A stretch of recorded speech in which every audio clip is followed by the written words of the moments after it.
bukan di situ. Berdasarkan data Satuan Tugas Percepatan COVID-19 Provinsi Sulawesi Selatan, pertanggal 8 Oktober, pemerintah Sulawesi Selatan masuk dalam zona orange penyebaran COVID-19. Tercatat, 11 kabupaten kota di Sulawesi Selatan yang angka penyebaran COVID-19 alami penurunan, diantaranya Makassar, Goa, dan Tanah Toraja. Penurunan ini atas penanganan COVID-19 di Sulawesi Selatan yang memaksimalkan program Trisula, yakni tracking, testis, dan health education. Hingga 27 Oktober, kasus positif aktif di Sulawesi Selatan sebanyak 1.755 dan angka kesembuhan sebanyak 15.744 kasus. Mengantisipasi penyebaran COVID-19, pemerintah Provinsi Sulawesi Selatan dan kabupaten kota membentuk satuan tugas COVID-19.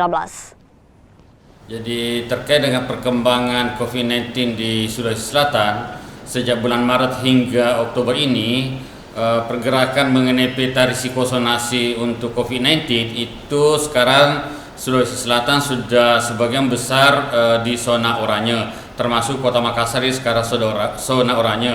Peta terakhir ini ada satu kabupaten yang masuk merah, yaitu Kota Palopo.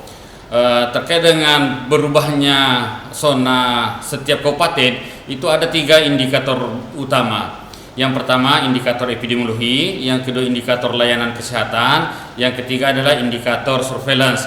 Nah, dari sisi perkembangan kasus harian di Sulawesi Selatan sejak bulan Maret sampai sekarang